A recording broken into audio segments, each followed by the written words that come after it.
Testing, testing, 1, 2, 3.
Okay. I'm going to call this meeting to order of the Lawndale City Council. I'm going to ask our Madam City Clerk to conduct the roll call. Okay. Good evening, Mayor Pro Tem Suarez, Present. Councilmember Kearney, Here. Councilmember Hoffman Gorman, Here. Councilmember Cuevas, Here. Mayor Pullen Miles. Here. All members are present. Thank you, Madam. Next item on the agenda is our ceremonial portion. Our flag salute will be conducted by Councilmember Pat Kearney, followed by a word of inspiration by Pastor George Magalini from the Hope Chapel of Hawthorne. Would you please join us? Go ahead.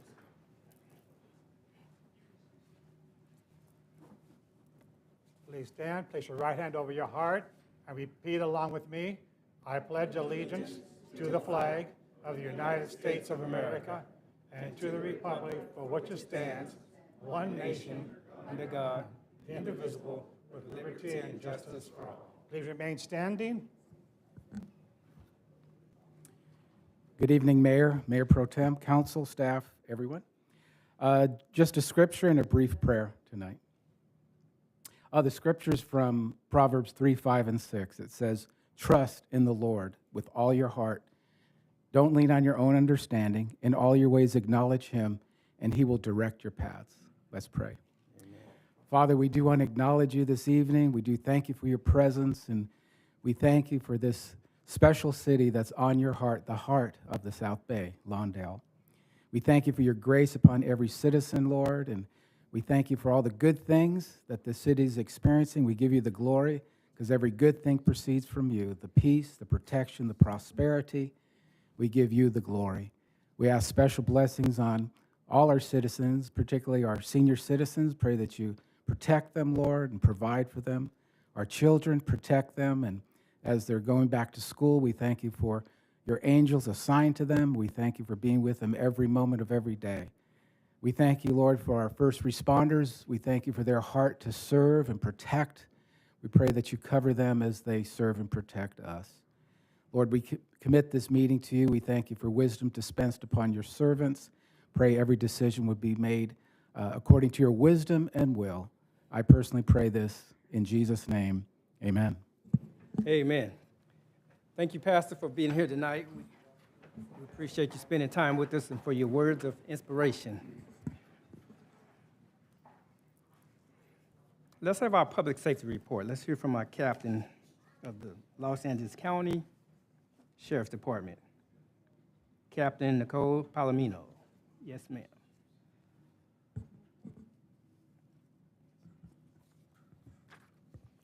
Good evening, Mr. Mayor, esteemed members of the City Council, and members of the community. I'm Nicole Palomino, the captain of South Los Angeles Station, and I will be presenting the public safety report for August 6th through August 19th. And I will begin by discussing our notable arrests and investigations. So to begin, on August 6th, at approximately 7:00 a.m., Deputy Cardona conducted a patrol check of the PPG Paint Store located at 16401 Hawthorne Boulevard. He located 3 individuals in the rear parking lot and searched them. He discovered that one of the individuals was in possession of a glass pipe used for ingesting narcotics. Deputy Cardona arrested the suspect for being in possession of drug paraphernalia, and the suspect was not a resident of Lawndale. And then on August 12th at 5:45 a.m., Deputy Rivas Lopez contacted 2 female adults who were loitering in front of the 7-Eleven at 147th Street and Prairie Avenue. He discovered that one of the females had a warrant for loitering and subsequently arrested her. Deputy Rivas Lopez also searched her backpack and located a glass narcotics pipe and methamphetamine. The suspect was additionally charged for possession of a controlled substance and possession of drug paraphernalia. And she was also not a resident of Lawndale. And then regarding our traffic-related incidents, approximately 29 citations were issued during the reporting period for various vehicle code violations, such as failure to stop at a stop sign, failure to stop at a red traffic light, and speeding. And then on August 16th, Deputies conducted DUI saturation patrol in the city of Lawndale. One person was arrested for driving a vehicle while intoxicated, and 2 citations were issued for various vehicle code violations as well. And that DUI suspect also was not a resident of Lawndale. And then lastly, during the second week of September, there will be another neighborhood watch meeting at the Harold Hoffman Community Center at 6 p.m. The exact date of the meeting will be determined in the very near future. Everyone from the community is invited and encouraged to attend. This concludes my report, and I would be happy to answer any questions the council might have.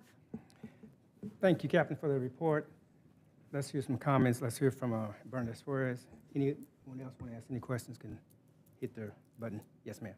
Hi, Captain. I'm not sure to defer this question to yourself or to staff, but constantly we get emails about commercial buildings, graffiti, break-ins, and I know sometimes some of these business owners are waiting on their applications to get processed or what have you. Is there a current process in place? Or I just would like to see maybe an effort or an overall picture maybe in the future of how we can kind of tackle that. Because you know what happens is once graffiti starts, it begets more graffiti and more vandalism. So I kind of want to take a little more stronger approach to how we're handling that. And I don't know if staff wants to jump in or if this is something we can discuss at a future meeting. Yeah, so when it comes to the graffiti, and I know we did discuss this before as well, for us, we need to ensure that the graffiti is a documented incident that we are aware of.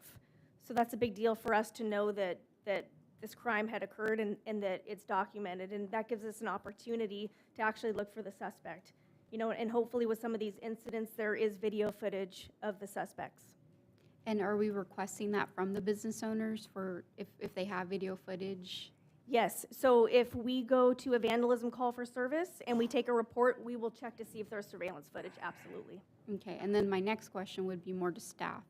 If there's a way, and I know this isn't the case with all of, the buildings, but if there's a way to expedite and get, I know right now we don't have a community development director, but trying to expedite some of those permits so that we can get those units occupied or what have you, just maybe like a more hands-on approach to how we can address that. Good evening, Mayor and Council. Staff is processing as fast as we can, but what the Mayor Pro Tem mentioned, it's a good idea that we are pushing things through as fast as we can. Right now, we are short a community development manager and director, so we are right now in the process of myself and Jose pushing as many through as we can conditionally to get in the building plan check. The property that's in question, at 17,000, has been vacant for a while. And the property owner, I guess, we mentioned to him several times the return.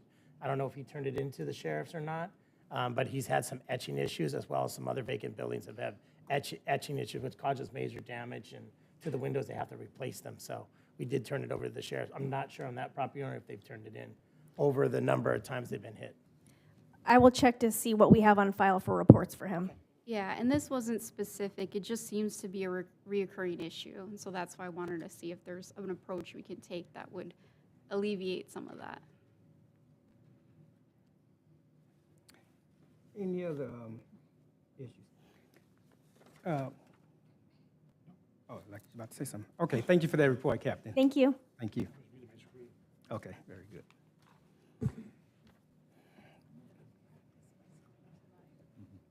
Okay, the next item on our agenda is under presentation is a presentation recognition of Helen Kingdon, a Lawndale resident who has reached the young age of 101 years of age. That's remarkable.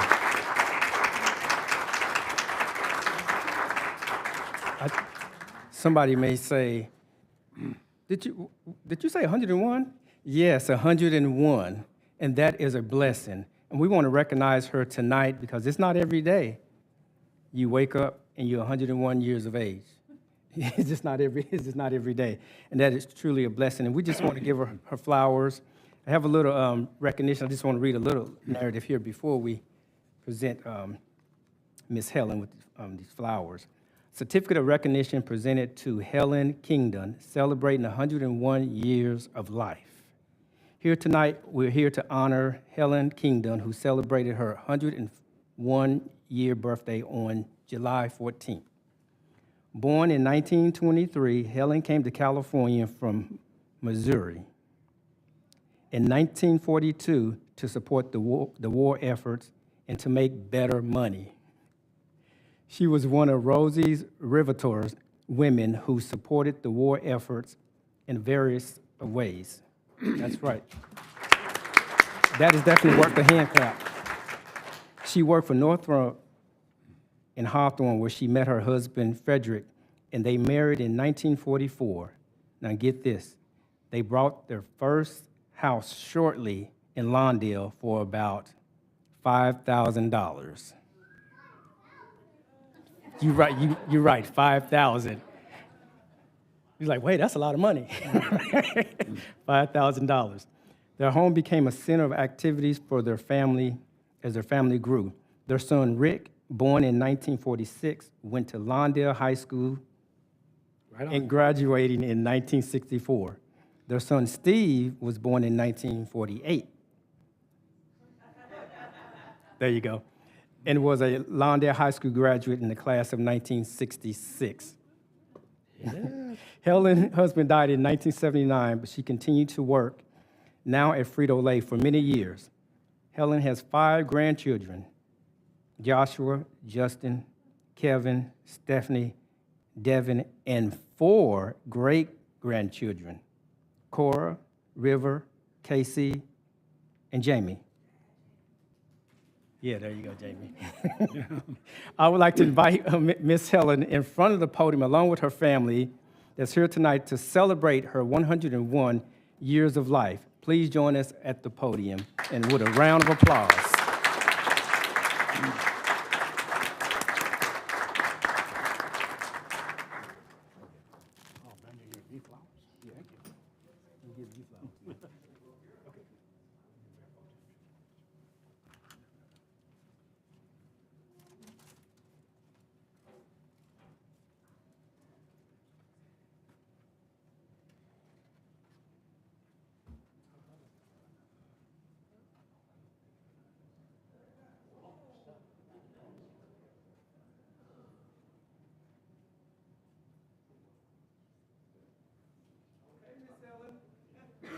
Looking good there, looking good. Thank you, thank you. Thanks to everybody, thank you. Yes, ma'am. I'm gonna present these to you, then we're gonna take a few pictures if you don't mind. You don't mind, do you? No, I don't mind. I can still move. Okay, let me show you this certificate we'll present to you. Oh, thank you. Oh, I got thumbs up. Okay, thumbs up. Okay, a joyous celebration recognizing 100 years of life. Helen Kingdom, Lawndale, California, presented this day, August 19th, 2024. It is with great pleasure we congratulate you on 101 years of life. We wish you a very happy day as you celebrate your life. And it's signed by the entire council. Thank you, thank you.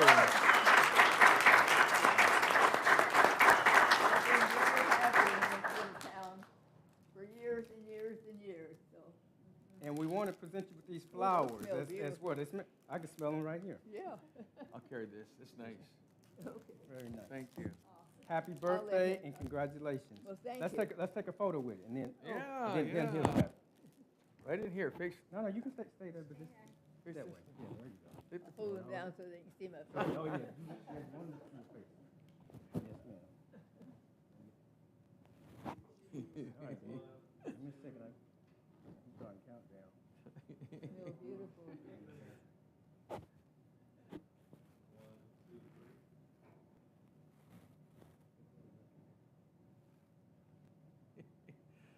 Great. How's yours? Good? How's yours over here? Good? Good, all right. This must be a good one. Very good. No. No, I may have, but you're okay. You know? Thank you very much. Thank you. Happy birthday, congratulations. God bless you. Cardinal. That's 66. Cardinal. I didn't want to say it, but that's when I was born. 66. Oh, really? I just hit the scene. Yeah, thank you. It's really special. Really special. I'll carry this. Yeah, you better before I drop it. Thanks for putting it together. It was Thanks, everybody. really good. We've been looking forward to it. All right. We're just going to roll on out of here.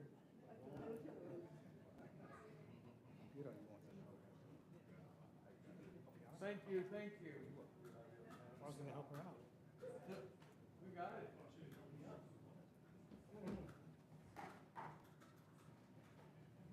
By the way, while they're coming up, I'd just like to tell you that I'm getting reports that they can hear us at home through Spectrum. That we all good? We good with Spectrum? Cool.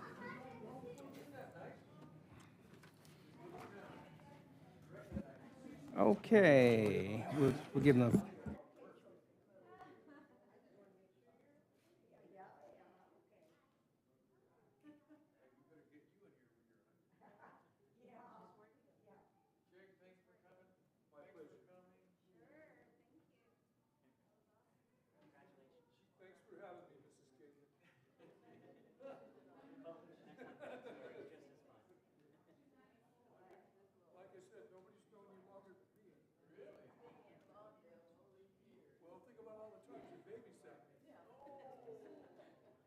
Thank you again.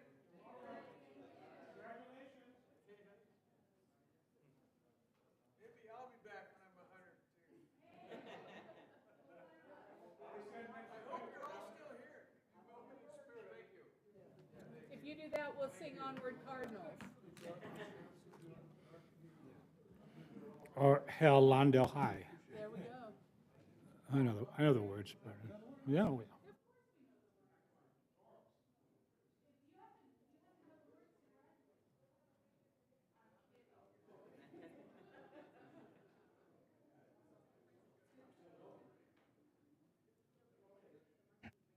All right, let's move our agenda. The next item on the agenda is oral communications. This is where you have the opportunity to speak to this body on items that are not on the agenda. If you'd like to speak to this body on items that are not on the agenda, you may do so at this time. We ask that you line up by the flag. When it becomes your turn, if you would come to the podium, if you would first give us your name, that would be great. At about 2.5 minutes, the amber light will come on to give you the signal to start wrapping things up. Let's have our first speaker. Yes, sir. Hi, my name's Andrew Blackney. I'm a resident of Lawndale. I just wanted to first start off by thanking the whole city staff for getting the sprouts put into our city. It's a major blessing. Me and my wife have already been there several times. I'm already getting to know all of the people that work there. I'm sure they know me because they constantly are being friendly and asking to help me out because I'm on crutches right now. So I just want to personally thank all of the staff that worked hard to get that done. Thank you very much. And additionally to that, the staff is on a roll today, or is on a roll, I'd say, because the new online portal that they have for the agenda for the city council meetings and all council meetings, it is working flawlessly and it is amazing. And I just want to personally thank all of them for the hard work that they do. Thank you very much. Thank you.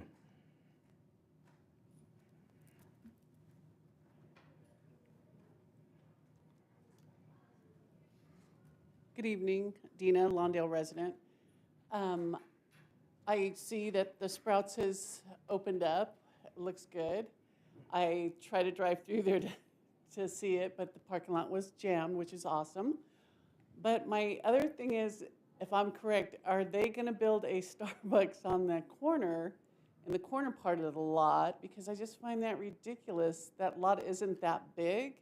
And like, we really need another Starbucks when we have one on 149th in Hawthorne.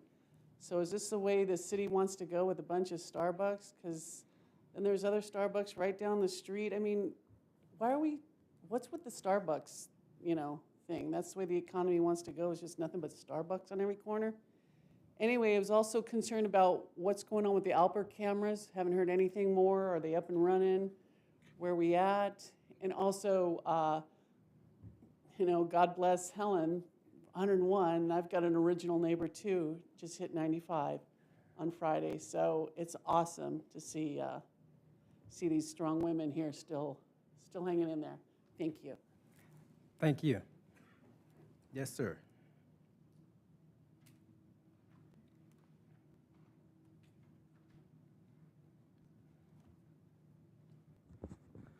Good evening, Mr. Mayor, Senator Council. Pleasure to see you. Good evening. Dan Reed, 152nd Street.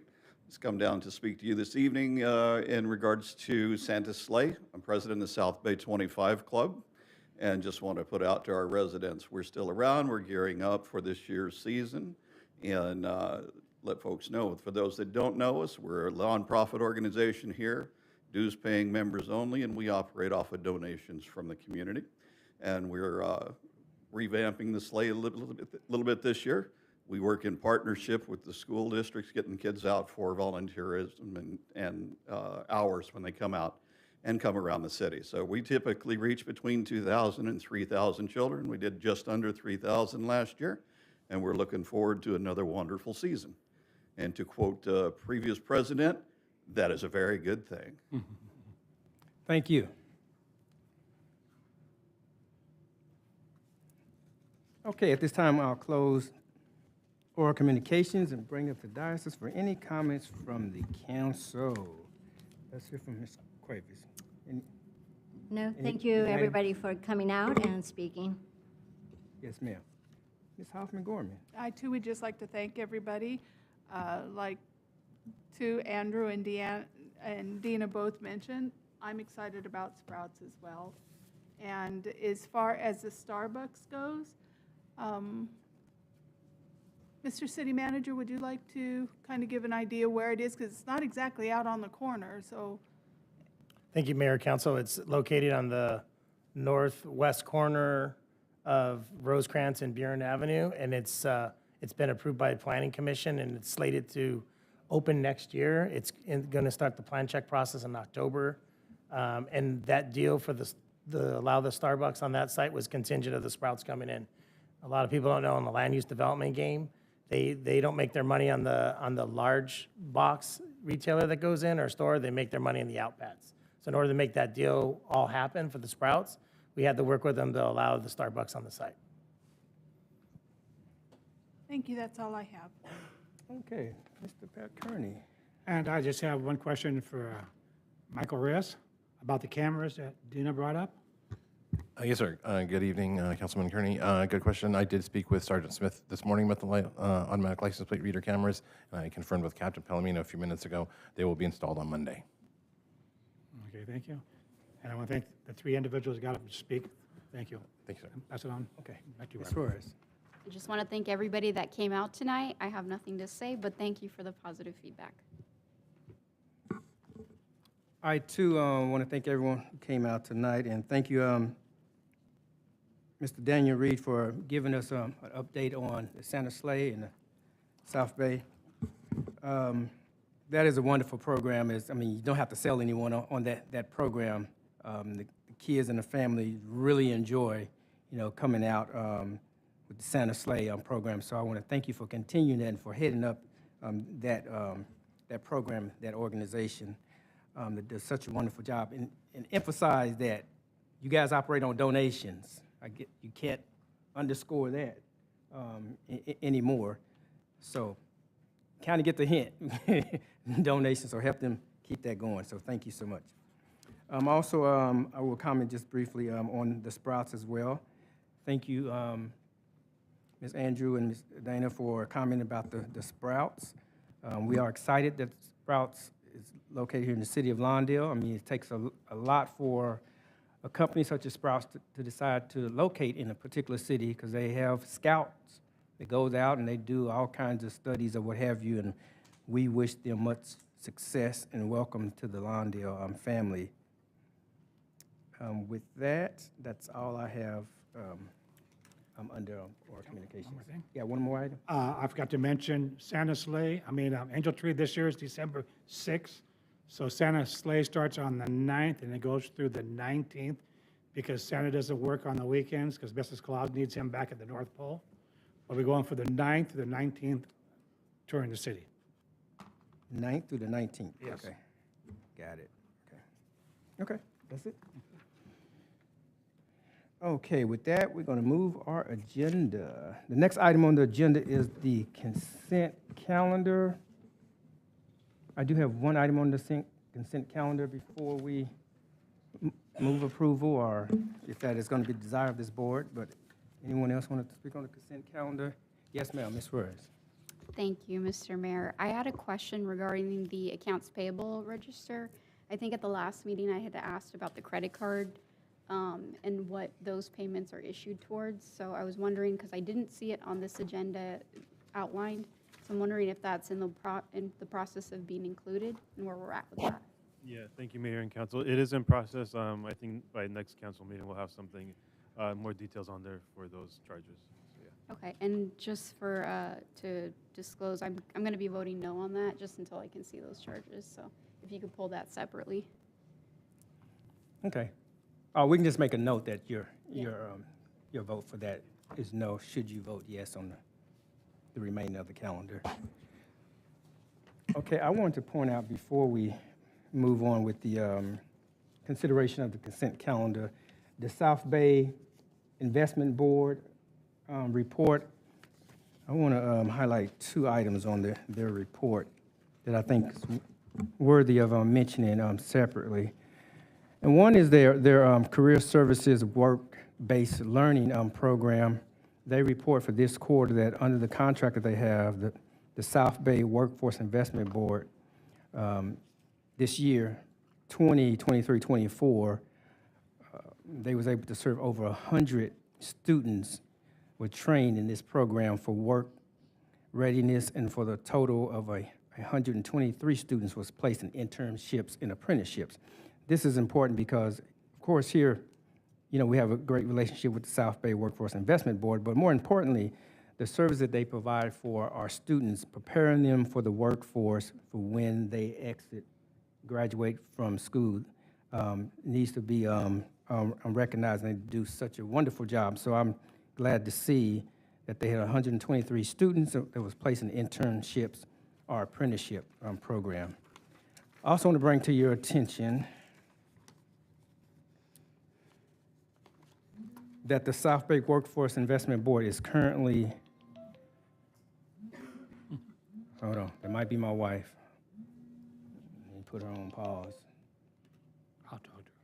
Okay, that the South Bay Workforce Investment Board is currently looking to recruit and enroll current students from foster youth aged 18 to 24 into a short-term vocational training through the Community Resource Grant that is awarded to the South Bay Workforce Investment Board by Congresswoman Maxine Waters. The training program offer is based on the participants' interest in construction, advanced manufacturing, information technology, healthcare, and logistics, career pathways that will upgrade their skills and result into the expedited entry into a permanent employment. So I want to thank them for that program, as well as Congresswoman Maxine Waters. This is the Community Resource Grant. And so if you have any young folks out there that's looking to get involved in construction or manufacturing, information technology, and you are a former foster youth, ages 18 to 21, I encourage you to apply and to share that information with former foster youth. So with that, unless there's any discussion, I'll take a motion on the consent calendar. So moved. Second it.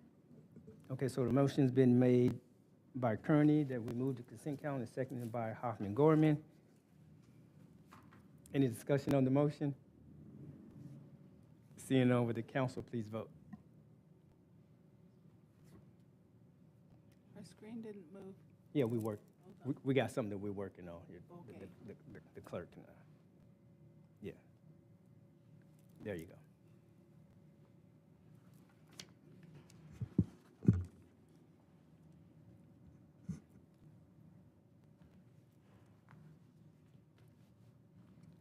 For the consent calendar, the motion passes unanimously. Okay, thank you, Madam City Clerk. Can we just make the distinction with Oh, yeah, Councilmember Suarez yes, voting Yes, no? Madam City apologize. Clerk, make that distinction. Yes, with the The accounts payable register? accounts payable is Yes. pulled? That's Or you on- voted? No, yeah. Gotcha. Yeah. Thank you. Okay, thank you for that clarification. Yeah, I think that's fine. Yeah, as long as you make, it did. It was Yeah, yeah, it was a little delayed in it, but it did show up, the right sequence. Okay. Okay, next item on the agenda. Item 8, amendment to the city's conflict of interest code. Let's have the staff report. Yes, good evening, Mayor and council members. Yvette Palomo, Assistant City Clerk. This report is to request council's consideration to amend the city's conflict of interest code. The Fair Political Practices Commission requires the city to review its code every 2 years to determine if there's any additional staff that need to be added or any removals. The staff are required to fill out a Form 700. Staff has reviewed the conflict of interest code and is proposing the following changes to be made. The following new positions are requested for council's consideration. The addition of the Information Systems Manager in Finance, the Deputy City Manager, Director of Human Resources in Administrative Services, Cable TV Supervisor, Administrative Services, Senior Administrative Analyst in Public Works, Community Development Department Technician in the Community Development Department. In addition, staff is requesting that the following position be removed from the Conflict of Interest Code, which is the Assistant to the City Manager / Director of Human Resources in the Administrative Services Department. Staff recommends that the City Council adopt Resolution number CC-2408092, amending the city's Conflict of Interest Code and rescinding the current resolution number CC-2210-050. That concludes my report. Happy to answer any questions. Thank you for that report. Are there any questions of the report? Seeing none, what is the pleasure of this body concerning this I'll motion to approve. Second. Okay, it's been motion to approve by Cuevas, seconded by Kearney. Any discussion on the motion? Seeing none, would the clerk please conduct the vote?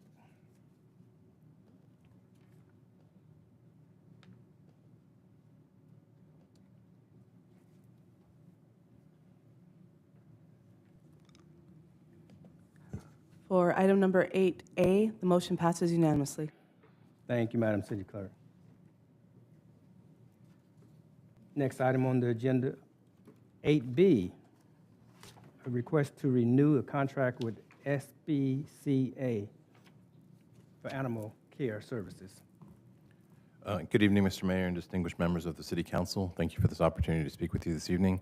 The staff report you have before you is regarding the renewal and the increased fees to renew our contract with the Society for the Prevention of Cruelty to Animals. The city has worked with SPCA for more than 2 decades.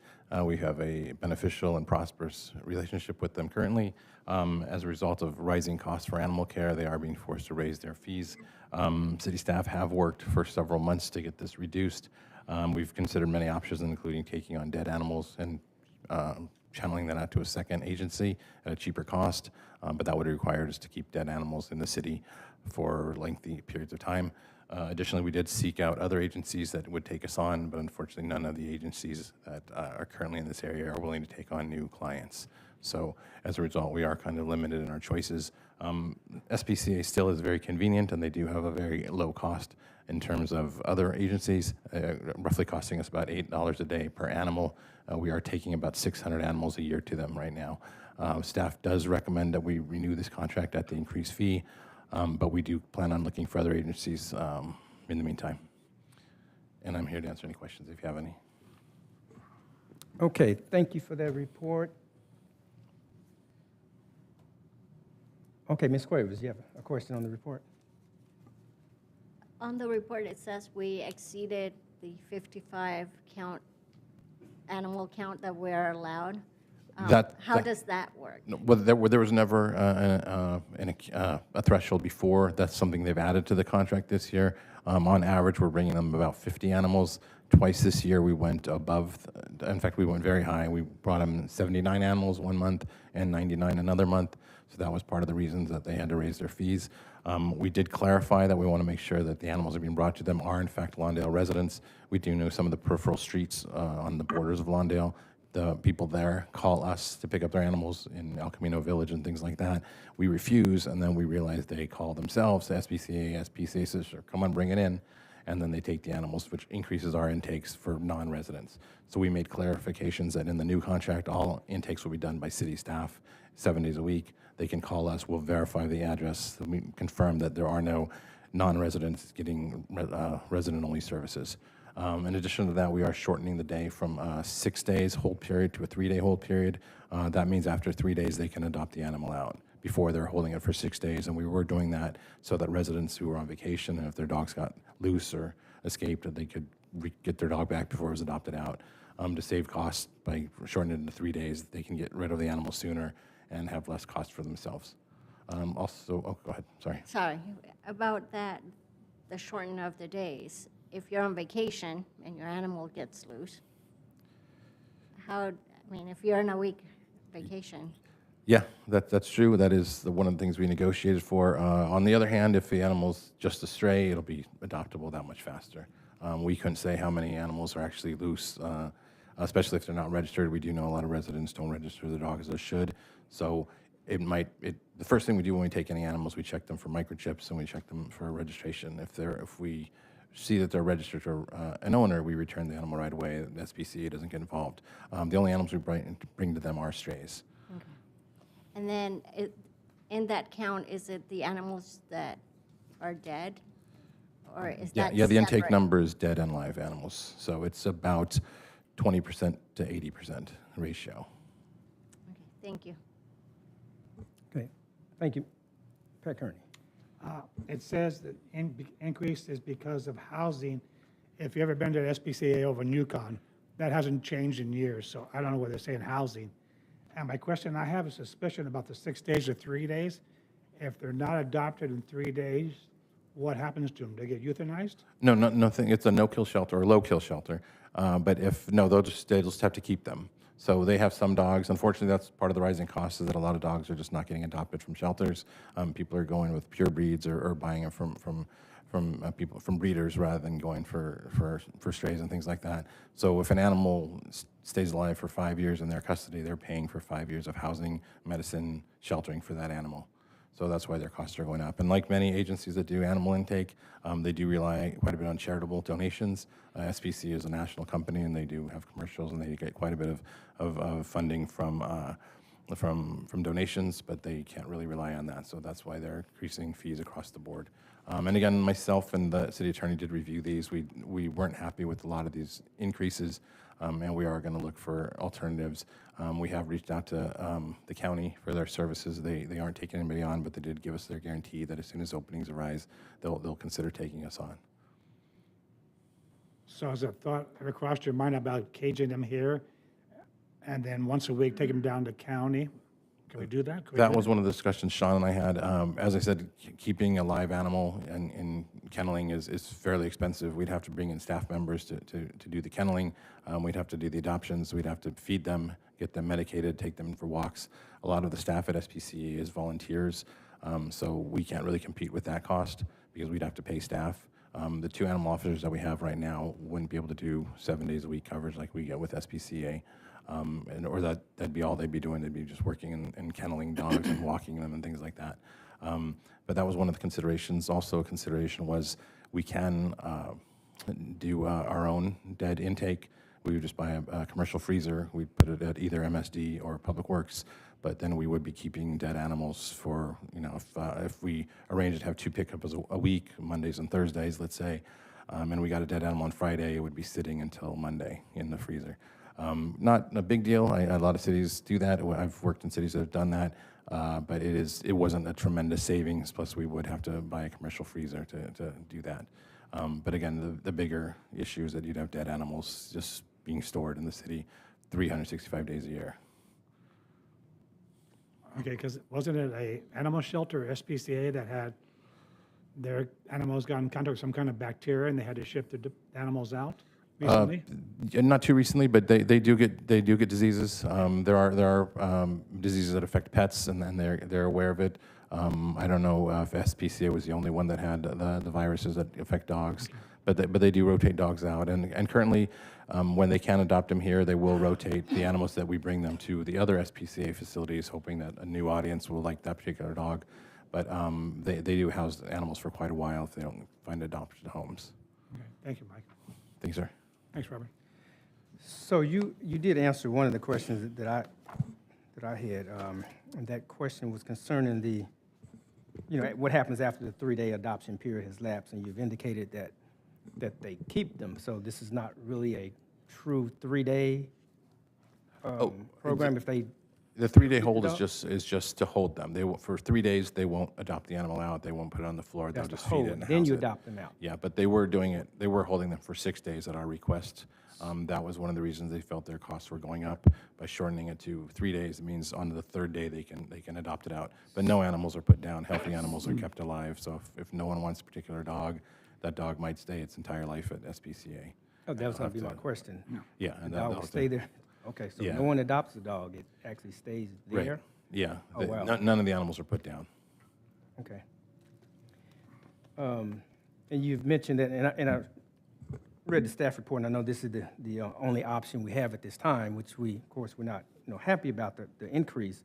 I'm going to ask that the staff bring this item back every, at least the progress of the alternatives solutions every 60 to 90 days or what have you. What we don't want to have happen is we kind of, receive the report today, and then we don't get a report back on if there's alternatives. Because as soon as there's an alternative, we should avail ourselves of it, because that's a pretty healthy increase, between what we have now and moving forward. But I understand that we have to do what we have to do in terms of this is the only option. But if you can bring that back, Yes, sir, Mr. Mayor. I can bring progress reports regularly. That would be great. Any other discussions on this item? Yes, ma'am. Thank you. Just a point of clarification, because we keep saying dogs, but it does include cats. And Yeah, all animals, domestic animals, birds and things like that that we take in. They go to rescues and things like that. Yep. But yeah, just domestic animals. Okay, thank you. So domestic animals, just dogs and cats and birds? Yeah, well, reptiles, we don't get a lot of reptiles, but turtles, things like that. We'll Okay, take those them. would. Yeah, those would also go there. What about ferrets? I don't think we've got a ferret for as long as I've been here, but if we get one, we'll take it down there. And then, but again, we try to find shelters for exotic animals. A lot of people have ferrets. Okay, thank you for that report. We're going to receive and file this report. Is that okay, Mr. City Attorney? This actually We has need to an be. item because of the we're- allocation? Yeah. Yes, okay. yes. Okay, well, let's make a motion for that I'll make the additional motion. funding that they're looking I'll for. second it. I'll Okay, make so the the motion has been made by Suarez and seconded by Mr. Kearney. Is there any discussion on the motion? Seeing none, would the council please vote?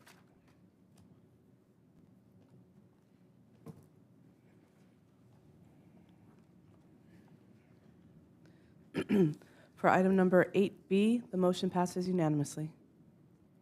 Thank you.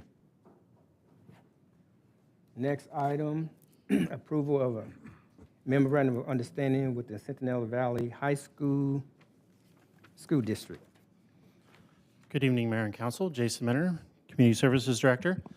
As you said, this is a request to approve an MOU with Centinela Valley Union High School District for the use of their parking lot associated with overnight stays for the Senior Travel Club.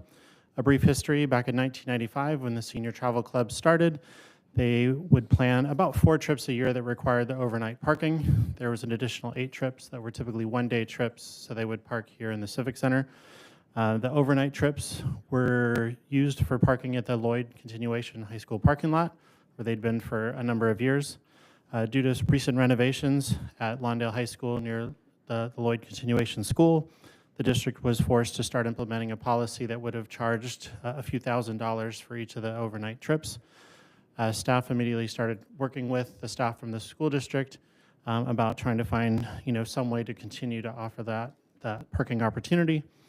Staff, including Mr. Dan Urrutia, have been very great about working with us. We put together the memorandum that's in the draft form that you see before you. This was taken before the school board, I believe, last week, which approved it as far as they were concerned. But as of now, we are looking to move forward with this MOU. The next overnight trip would potentially be in late September, a senior trip to Laughlin, in case anybody would use this as an opportunity to plug the trip, because I think they still need attendees. And you have to be at least 50 to go on the trips, but you can be 101 or however, as long as you're over 50, it should be fine. With that, I'm here to answer any questions the council may have. Okay, are there any questions on this item? Just a great job. Thank you. Great job, keep it up. What's the pleasure of this body concerning this item? A motion to approve? All right, I'll second it.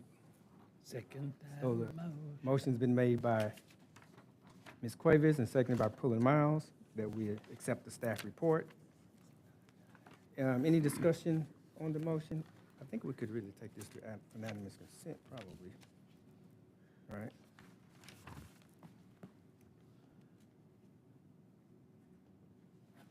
All right. Council, please vote. For item number 8C, the motion passes unanimously. Thank you, madam. Item 9 is city manager's report. I'll be quick, Mayor and Council. Good evening.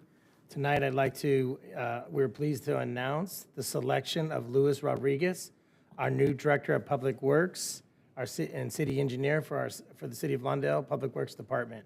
He goes by Lucho, so you can for short, for Luis. Today's his first day. Mr. Rodriguez has a bachelor's degree in civil engineering from California State University, Sacramento, and a California registered professional engineering registration, a PE. He has over 22 years of professional engineering experience, serving the communities of Ventura, Ranchos Palos Verdes, and Hermosa Beach. We're happy to have Lucho here he's coming directly from Hermosa Beach. He served as the city engineer and acting director of public works for over 9 years, overseeing engineering and maintenance divisions. He has experience working with both large and small organizations, and he has a strong robust understanding of public works and engineering. We're happy to have Lucho here. Thank you. Lucho, do you have something to say? Lucho, welcome. Welcome, Lucho. Thank you very much.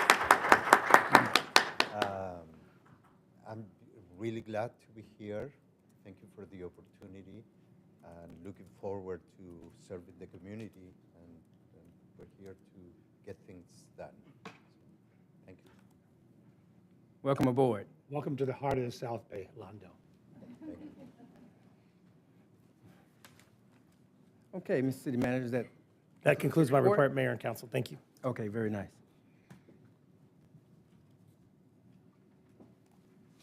Oh, okay, I see. Okay.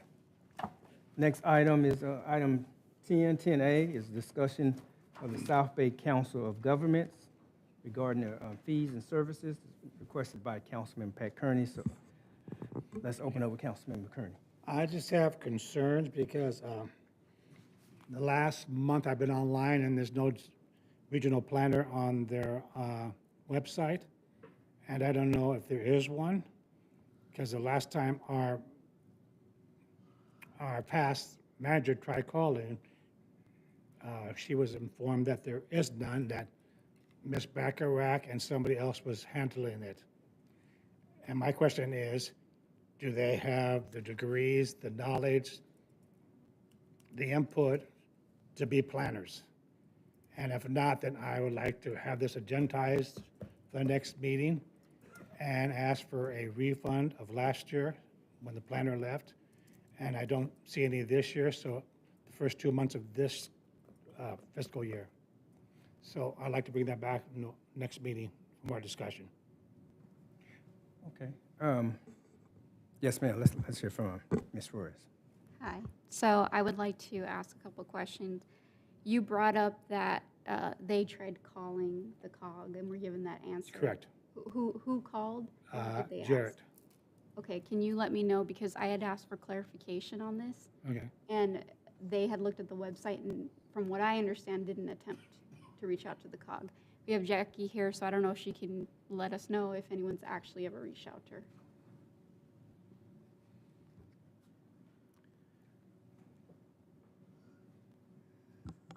Very tall person was here.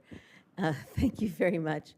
We do not, we did get an inquiry, somebody on my staff did, about a regional planner. At this point, we do not have a regional planner. We've been able to answer any questions we've gotten from city staff that our planner was doing, so we have not felt that we needed to replace one, although we are going to be advertising for a new person. The reason we're advertising for a new person is that at this point is not just the regional planner needs that we might have to respond to for the cities, but SCAG has reinstated all of their funding for REAP, the Regional Early Action Plan, and we have 3 projects that we're going to be funded for. So we will be hiring somebody, and as I said, no services have gotten delayed or not served of any that we've been asked in the time that we haven't had the planner. Thank you for speaking on that, but we were under the impression this city council and this city hired a regional planner, and you don't have the qualifications to be a regional planner, then that's borderline fraud. And so I'm not going to say any more. I want this to bring this back for our next meeting and have a full conversation about this, because I looked at the word fraud, and fraud is someone selling something they don't have. And my personal opinion is the COG is selling something they don't have, but the rest of the cities are paying for a general planner. And I'm sure if I go around other cities and ask them, do they know that there's no general planner, a regional planner, I'm sure there are going to be a lot of surprises. It turns out that last year, we had a motion to combine the assessment with the full dues. And out of deference to Lawndale, we didn't do it last year. But this year, the cities have voted to combine the assessment, so there is no separate assessment for a regional planner. It's all part of the dues. And we are providing all of the services that the cities have asked for. And I take incredible exception for you to suggest that anything we are doing is fraudulent. We hired a regional planner. You have none on staff. We have no assessment for a regional planner either. I believe in here that you inclusive a regional planner, the dues, and CPI all in one are in our billing. The amount of money for the regional planner was included in the dues, yes. And you have no regional planner. Because we are serving that in other ways. We've served if you ask anybody, as you're saying, we have responded. If there is nothing your city can say that they've asked for it that we haven't responded to. Have you asked that question? Okay, you don't have the background and knowledge to be a regional planner. This city paid for a regional planner last year and this year again. I'm sorry, that's not what the dues are for. Okay, The dues are well, for our general I don't want to debate with services. you. I'd like to bring this back on a later agenda, because I think we're in a gray area, which I have feelings that this is fraud, because we're paying for something we're not getting. And you don't have the qualifications to be a regional planner. And so I'd like to bring this back to another meeting. Okay.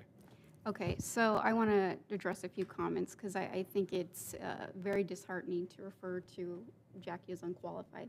She also has a large amount of staff who do look into certain aspects of the organization and what the cities need. So to say that it's all dependent on her is not true. I mean, for example, let me just bring up, if we have a vacancy here on the city, what do? We outsource. Did we ever give her the opportunity to actually go and do the work? Did we request any? I'm going to continue.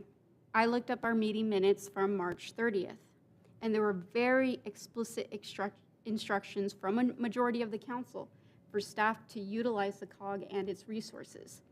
I'm going to quote. This is from Councilmember Cuevas. We need to make sure our staff uses them, because like any fees, you can pay a fee, but if you don't use it, it's a waste of money. Staff needs to stay on top of it and use every help they can with either the grants or assessment that is needed. If staff doesn't use it, then that's where we lose. I want to bring up my comment. I don't want this to be a thing where we don't utilize the planner, then right away say this didn't work out. I think we have an obligation to, if the council decides to utilize it in any way we can possible. So my question is why is this coming up now? Why did we sit on this and not reach out for services? Because I'm pretty sure, Jackie, if there was something that she wasn't qualified to do, She could have looked and outsourced. We outsource for public works. We outsource for other job duties. I think this is very unfair. I believe the term was, it was for a regional planner.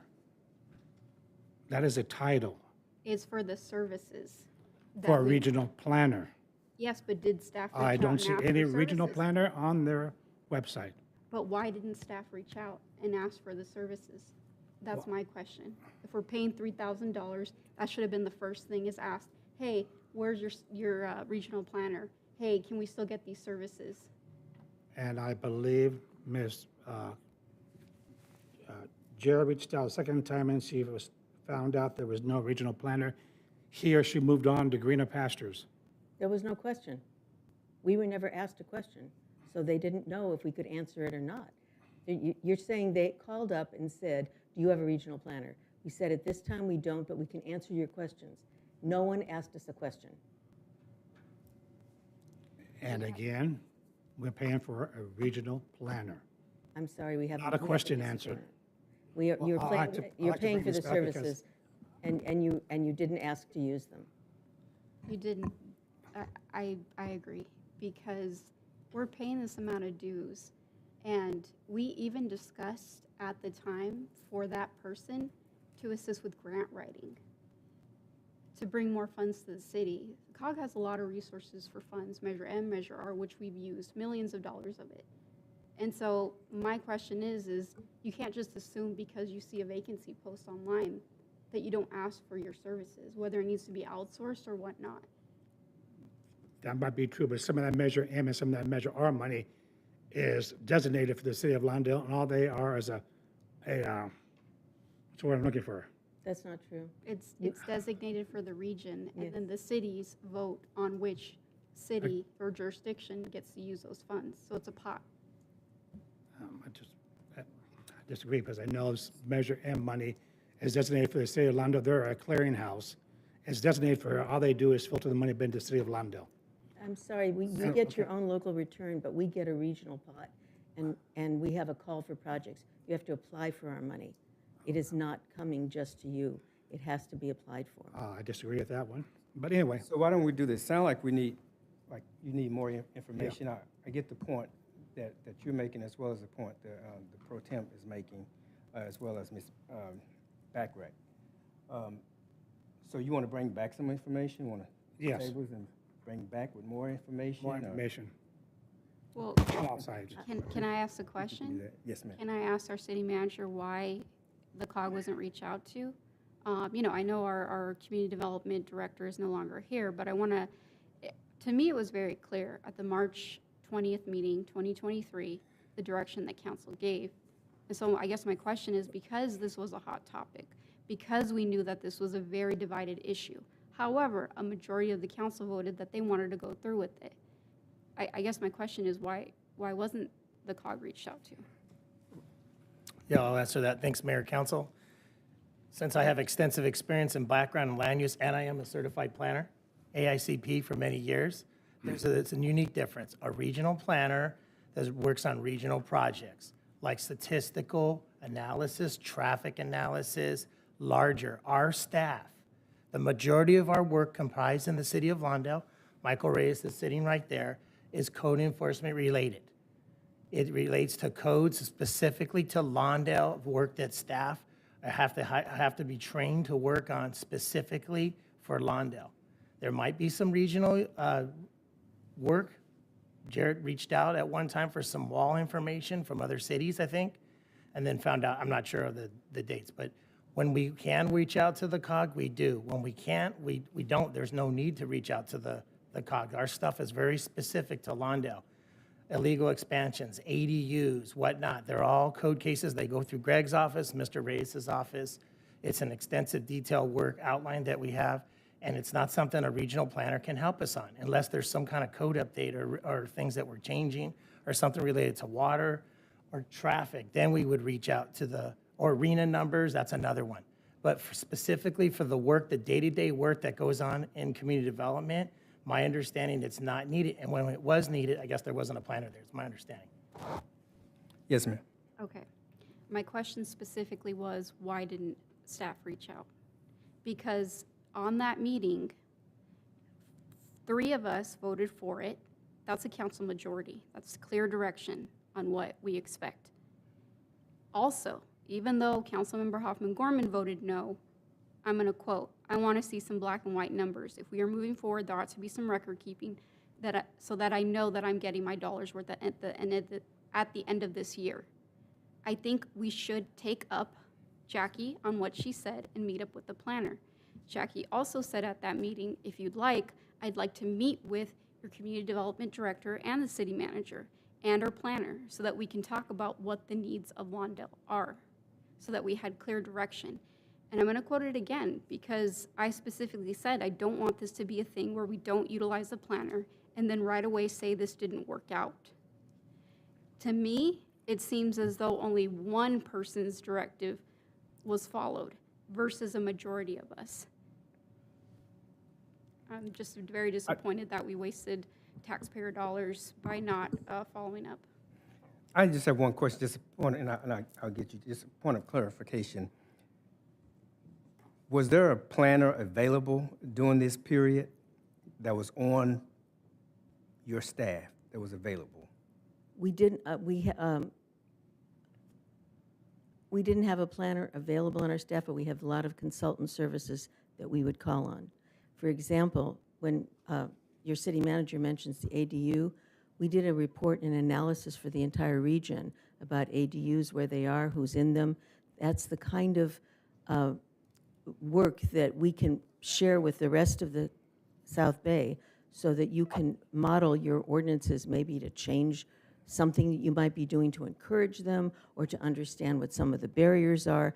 Those are the kinds of services we do. We study the area and we use consultant services, and then we are able to share that information with the cities. We do not want to do your everyday Lawndale work. That is not our job. And one other question. So previously, this was an assessment. An assessment is usually an additional service, and a lot of times you can opt in or opt out. It was enrolled into the regular fees, which means if it was still an assessment, the city would be able to decide whether or not they want to avail themselves of the service.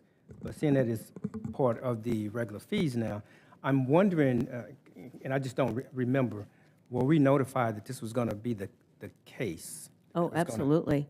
Absolutely. We knew that. Did we every take a city, we position voted that? on it We took over a a certain position? number of meetings, too. We had a finance committee. We voted, we discussed it at the steering committee, we discussed it at the board. Now, I understand the discussed it with COG. I'm city just wondering managers. if the city of Lawndale. Oh, well, we would have, voted to we sup- sent things to support the, it. I talked to the city managers at the city managers group about it. So yes, you were notified. The other thing I would like to say is that we've had several assessments over the history of the time I've been with the COG, and we use them basically for pilots. We try something. And it's like, we don't want to hire somebody usually because we're very concerned about, is that going to work? So we try these assessments, and every time we've done it, which is like 2, I think, or maybe 3 times, the cities have voted to incorporate the assessment into the dues so that they don't have to pay an extra assessment. They don't like the assessment. So they don't like the separate fee. But they've, every single time that we've done this, which I think is 3, they've incorporated it into the dues. So this is just the same as we've always done. Okay, thank you for that clarification. I do have a question, though. Yes, if I ma'am. can Yes, ask. go ahead. I don't know what kind of information I'm supposed to come back with. So I hope that, I mean, if you need something from me, I'm not quite sure what you're asking for. Definitely. We can flush it out and see if we need any more further information, but I want to thank you for being here tonight. Did you, Cuevas? Did you? Oh, yes, And ma'am. it was going to be directed at Sean Oh, I because see it, yes. hearing what Bernadette said was my response back in March. I just have a question.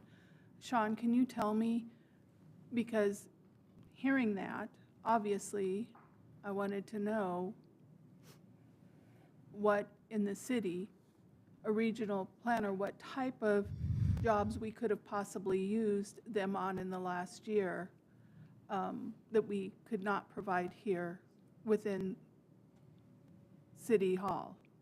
I mean, I think the last time we looked, the information I looked up from Ms. Chavez before she, months before she left, was the looking at fences and flat work in other cities. And we did, use the COG for that, I believe, but that was the previous fiscal year. But this year, I asked Ms. Chavez, I sent emails, I have all my emails, and she said she didn't see a need to use the COG at that point. So my at that- next so we question didn't is- use the regional planner for what we were doing at that moment, for the assignments from the council and direction at that moment. So my next question is, even with flat work and fences that we possibly could have used it, would it have amounted to $17,000 worth of work? I wouldn't say about, because the COG, the fee has been rolled in like the climate action plan over the years. So I wouldn't know that unless we assess the hourly rate, because our hourly rate for site plans is like 150. So it would just depend on the hourly rate. As of right now, we didn't use any of the services according to Ms. Chavez. And I think I forwarded an email from her to you guys a few months back. She didn't utilize the services. And I did recommend to her several times to please follow up with that, the COG if necessary, and then use those services. But obviously, we are still being able to service our city without the use of the COG, correct? I mean, for our specific use for our city as our daily operations, we don't utilize the regional COG planner services. But say like, for example, maybe something could come up down the road with arena numbers maybe in 10 years, the regional housing allocation or SCAGs or something like that. We could possibly, maybe down the road, I don't know. But as of right now, the last year, Jared Chavez reported that, from a community development manager, that they did not utilize the services of the planner. And when she did reach out, I guess the planner was not there. Not that the staff wasn't trying to help, but the planner was not there. Thank you. Mr. Mayor? Yes, ma'am. $17,000 is your dues, or approximately $17,000. For your dues, you've received over $2.5 million in Measure R and R projects. We have benchmarked 3 of your facilities and have identified a lot of energy efficiency. We can make available to you 50% off on a heat pump water heater, which your city can use. We have worked with your city on electric charging stations. We provide Lawndale $200,000 annually for homeless services. You have access to all of our homeless, client aid for your homeless, motel sharing, emergency services. If you're talking about if you're talking about an hourly rate for the services that we provide, you could not possibly provide these services to the city of Lawndale, which are over and above the planning and the public works and fixing the streets. These are services that we provide for the city that you pay, or you're now going to be paying $19,000 for. I think it's a pretty good deal. Let's hear from Cuevas.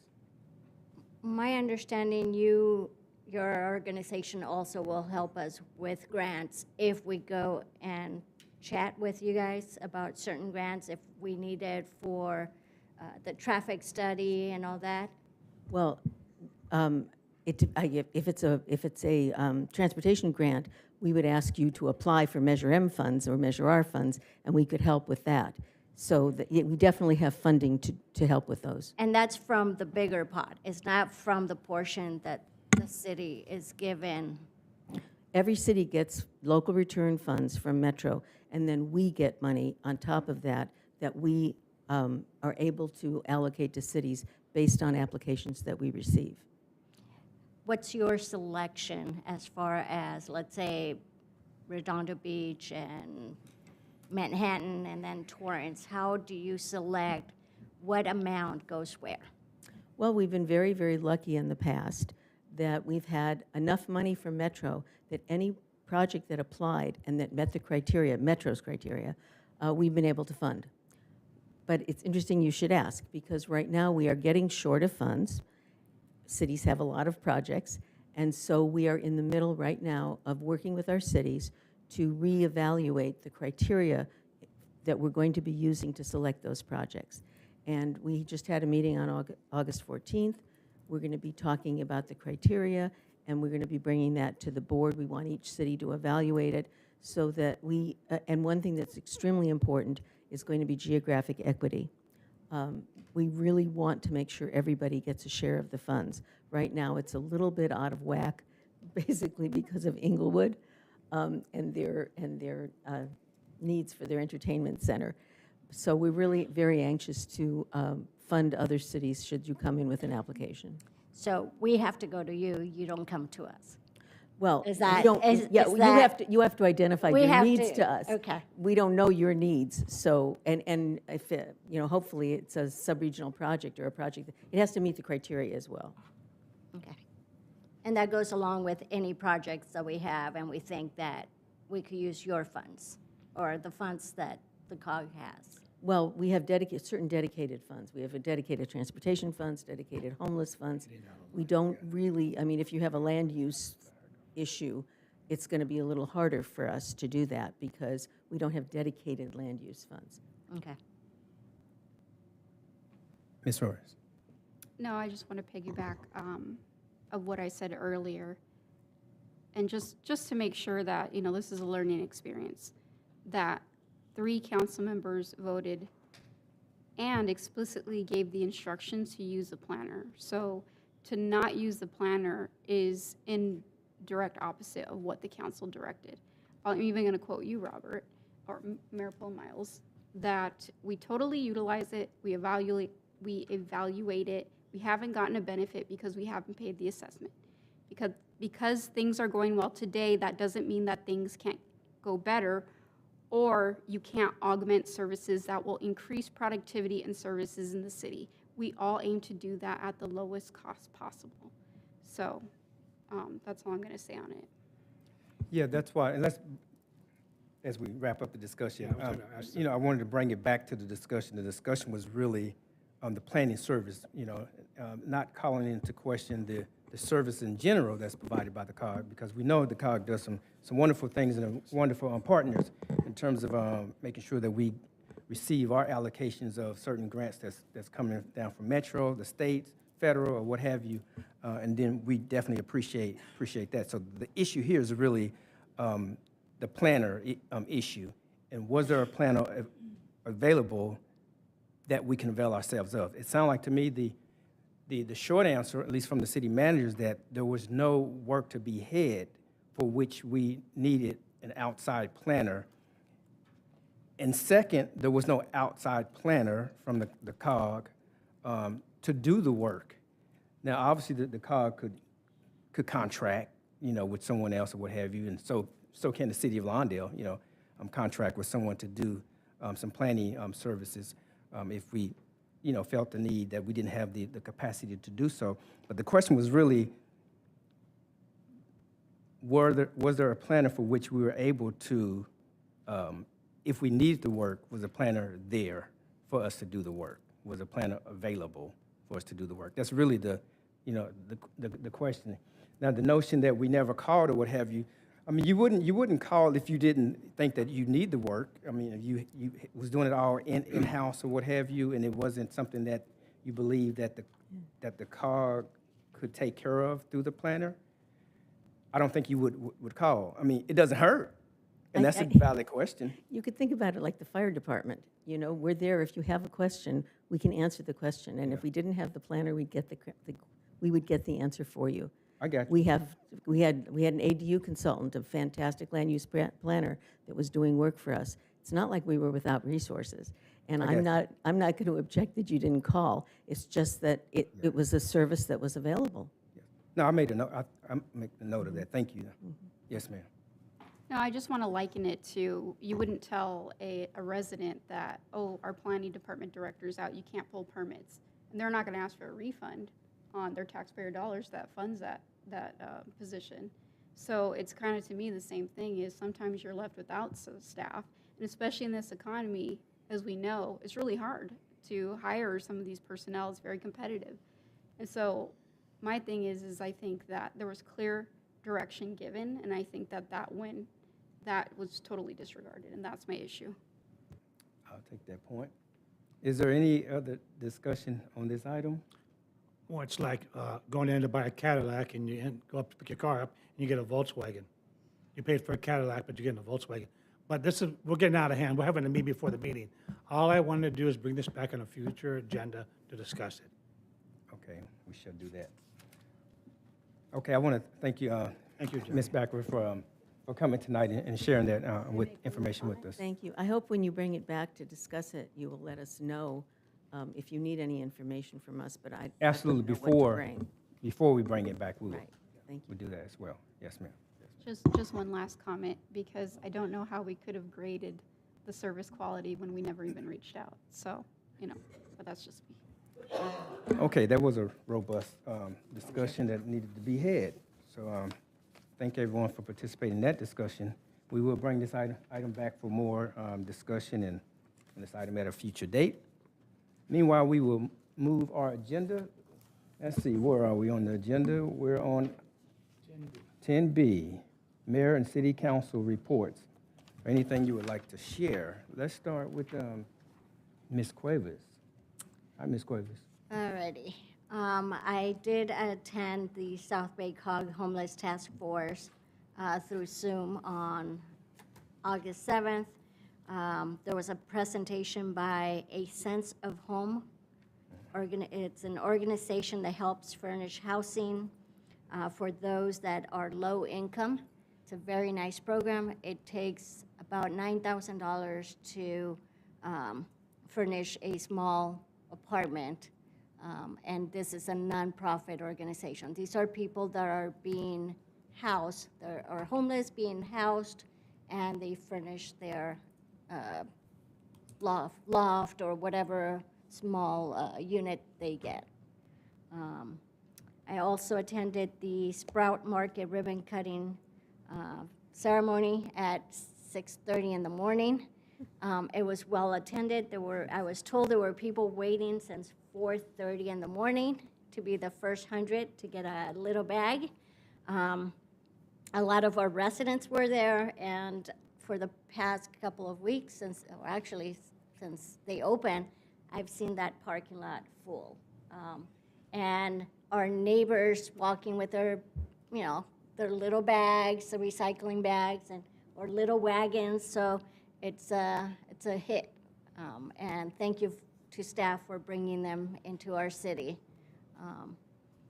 I also attended on the 14th, the grand opening of Providence Little Company of Mary Wellness and Activity Center at Roger Anderson Park. It's a new center that will help our community. It's open Monday through Thursdays. I don't remember the exact time, but it's part of Providence Little Company of Mary, and it's right on the, northeast side of the park. Northwest side of the park. And that will be all for me. Okay, thank you. Ms. Hoffman-Gorman. I attended the National Night Out. That was a fun evening put on here. Thank you, Mr. Reyes, for your team and for the Public Works teams for all the hard work on setting that up. It was very enjoyable. And I also got up really early on the 9th, which was a Friday morning, to be out there at Sprouts opening. We had a call time of, 6:15, but we did it. We did it. And that was very enjoyable and fun seeing, and I too have been driving by and taking a look too at the amount of cars in the parking lot. So congratulations to staff for all the hard work that you did to bring that store into Lawndale. Let's see, and I also attended the Providence Wellness Center grand opening on the 14th. Again, like Councilwoman Cuevas mentioned, it is a great addition to our city. The resources that it will have, and one of my favorite parts of it is a family that might not have vaccinations or have the ability to have their children vaccinated. They can actually set up appointments to do those kind of things so that it keeps our schools safe. And that's all I have. Okay, thank you. Okay. Attorney? Thank you, Robert. I also attended National Night Out. My great job. A lot of good booths there. I enjoyed myself. Sprouts Marketplace, the grand opening was fantastic. the first two people in that line, they got there at 4 o'clock in the morning. But let me give a little history of that store. When I walked in, I was a meat manager for Lucky's, and I started my career at that store when it was a Lucky. And Mr. Mendoki, our former city manager, I worked with his dad there. So when I walked in, they had flashbacks, but I love the stuff. We bought sushi. We spent a lot of, well, she spent a lot of money. I paid the bill. But that's the way it is. And then also attended the Providence Wellness Center. I didn't get to stay to see the ribbon cutting. I had another engagement. I also attended Senator Bradford's backpack giveaway and resource fair at Compton College. It was well attended. I enjoyed it every year because I teach him about my hair and he has no hair. I say this is Miracle Grow and he has no grow. And then also I attended the Library Trust and Oversight meeting in Monterey on the 14th. And with that, I pass it on. All right. Madam Pro Tem, yes, ma'am. Thank you, Mr. Mayor. I only had two. I did attend National Night Out, so thank you to staff. It was a great event, well attended. It seems to be growing every year. And of course, the Sprouts grand opening, which, you know, I don't think there's anyone that can deny that. That's a great addition to our community. I did want to follow up and see if we could get a status. I had brought at the last budget cycle, I believe, or maybe before that, getting funds to do online permits. I did want to check and see where we are at with that. And also to follow up on the school zones and because back to school starts from what I understand next week. And if the subcommittee has met and you know what the plan was for the going year, or if there was already plans for it, because I haven't heard anything. Mayor, Council, we'll be bringing an item before you for the planning fee, or the planning progress report.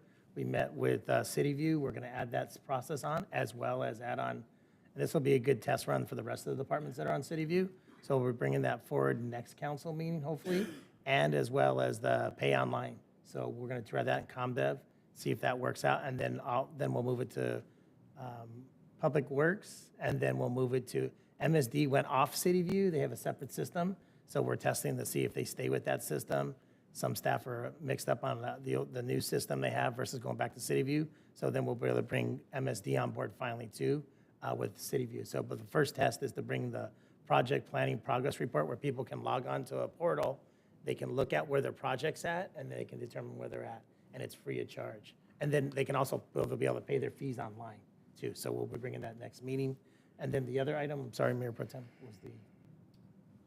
It was with regards to the school traffic in the morning and the subcommittee, because I never did hear what the outcome of those meetings was, whether there was more education or the routes were refined. I don't want to overquote the subcommittee, but I thought the school was going to send out notices. The superintendent sent out notices, and then we usually wait our 2 weeks. Mr. Reyes waits 2 weeks, gives them let students go in for 2 weeks with their parents. And then the last I heard, we hadn't said, the subcommittee hadn't ordered a new meeting, a new updated meeting. I don't know if the council wants to correct me on that. Yeah, staff was notified today to do you're right. restricted enforcement for the first 3 weeks of school. I'm sorry, can you repeat that? I couldn't hear that Well, since they're starting, I believe Thursday, so we're going to go into the rest of this week, and then 2 weeks after that, we're going to do light enforcement. The staff was instructed today for that at the schools. Okay, for parking. and the parents were like briefed on, like I guess I don't know. I don't know if the district. We can follow up with the LASD, school but I can district, find make sure out. notices went out to the students. That's normally what the process is. So Mr. Reyes, if you could follow up with superintendent and then on the school at LESD, and then find out what we're doing around. I guess it would be Centinela as well too. Thank you. I believe they're supposed to notify, have a parents meeting, or not parents, welcome back school, and they're supposed to let the parents know about the parking, the restrictions on the street. This was from last year, and I think nothing's changed. Today they had their big meeting with the teachers, the principals, Jane Addams, hopefully Miss Castro, whoever was there, told the principals about the parking around all the schools. If not, we haven't had a meeting because neither side has reached out to having a meeting yet until school starts. Maybe we should set up a refresher of what the city expects and what the school expects, so that we Yeah, Because we haven't had a meeting since Last year. 20, was it 20? Was it last year? So I think we should have a meeting, or the committee should have a meeting again, just to go over what is needed for both city and school. Yeah, I agree with that, but the school district, usually I know the answer, they usually brief the parents as to do's and the don'ts for as parking is concerned. Yeah, but sometimes you have to refresh No, everybody's I get mind. I get the refreshment, Yeah. I'm just saying as Yeah. a matter of course, that's what they normally refreshing their memory as to what the proper way to drop off your students for safety is concerned. Yes. Yeah, because my concern is just, if we're gonna regulate, make sure we gave people the understanding. And two, just preemptively before they reach out, I just want to make sure that, it's been dealt with. So that's my only question. But with that, I'll pass it along. Thank you. Mr. Mayor? Yes, ma'am. I forgot to mention that the Wellness Center is a partnership with the Lawndale School District. Okay. It's a big partnership, and our schools are going to benefit from this. Okay, thank you for that Sorry. clarification. Oh, no problem. And I did attend the night out. I just forgot to put it on my calendar. Okay, thank you. All right, so I also attended the National Night Out, and this program is really growing. The attendance was great. I want to give you kudos, Director Reyes, you and your team for putting this program together, National Night Out. I think this is our fourth year? Fourth year, and it's continued to grow. We had a lot of fun this year, so I want to just thank you and your staff for that. I also attended the Beach Cities Health District Blue Zone workshop to get some information about the Enclave Center. This is a youth mental health facility that they're proposing to build to service all of South Bay and SPA 8, which includes Lawndale and some of the neighboring cities. And while I was there, I participated in the Power Purpose workshop as well. I also attended the grand opening of the Providence Wellness and Activity Center, as indicated earlier, over at Roger Anderson. I also attended the 36th Annual Electrical Industry Barbecue, hosted by the International Brotherhood of Electrical Workers. I also attended the Sprouts Farmers Market grand opening, and what a grand opening it was. You're right. A lot of those folks was there like 4, 5 o'clock in the morning. They were serious about that first 100, right? that first 100 to get a bag, and then of course there was a little number you could text. T-shirt too, wasn't there a T-shirt? Yeah, there was a bag in That was there. staff T-shirts. Yeah, Oh, was it? and there was a number you could text, to get the 20% off. So that was great. Subsequent to the grand opening, everybody knows that that's one of my stores that I go to. I've been there several times, and I casually kind of talk to people to kind of get an idea of where they're from. Interested to see, just Lawndale residents. I had people from Gardena, of course Hawthorne, and one lady I just met the other day was actually from downtown LA. I said, why you coming from downtown LA? And she said, yes, because they charge for parking, of downtown. And she said she was glad the store was open, and she was shopping from downtown LA. So we are bringing people from around the regions, if you will, and of course it helps the fact that they have a big billboard in the city of Inglewood, right? I'm asking people to come to the Sprouts Farmers Market here in Lawndale, so that's great. That's all the events I have. I have 2 items I do want to discuss just real quickly. I'm asking city manager, maybe we can look into doing the disaster preparedness program for the seniors, particularly for seniors. I understand that was when the earthquake hit a few days ago. Some of the seniors did not know exactly what they should do. And some of them was concerned that they didn't have instructions from the staff as to what they should do in that case. Maybe advisory board, the senior advisory board could join in some type of workshop specifically for seniors to prepare themselves for disasters such as earthquake. I mean, we've had like 3 earthquakes probably in the last, little while here. The other thing I want to say is thank you, Mr. City Manager, for putting the city logos on the security patrol vehicles. I think that's a great addition, and it's really important because when you see a security car, I mean, your first mind is, let's say if you're into mischief, right? Hopefully you're not into mischief. But your first mind is thinking, okay, it's a security, they're doing private security on someone else's property, what have you. As long as I'm not doing any mischief on that property, you kind of disregard them. But when you see that they are actually a vendor for the city of Lawndale, I think it puts a new found respect on it, as they say, sometimes put some respect on their name, right? So when they see that it's part of the city and they are part of our public safety program here in the city, I think that logo would make all the difference in terms of people making sure that we have folks out there that's watching. The last thing I wanted to bring to your attention, I just get some clarification on the chevron that's right there on the corner, Hawthorne and Rosecrans. I know way back in the days, we had a shared revenue for the sales tax for the chevron. And I brought this issue up a few years ago, and I was told that we are still receiving sales tax, or share of the sales tax there, although it's physically in the city of Hawthorne, although it looks like it's in Lawndale. I'm wondering, is that still the case? And if not, when did that lapse? And if so, how long is that arrangement? You may not. We'll get have on the the answer first, right now. the item to respond back, the disaster preparedness response. I'll talk to Jason and Mr. Reyes. We'll get together and they'll put something on their agenda. They'll put something together for the seniors. The city logo, yes, we put that on there. We're also working on a patch for the security officer as well. And then on the sales tax, half of the chevron is in the city of Lawndale and the other half is in city of Hawthorne. And I'll ask finance to get that information. We'll email it out to the council immediately. Okay. I'm speaking of the half that where the tax dollars are derived. I guess we split it. It's like half. I think it's I more know, closer I was to just- the Sprouts is our half. Right.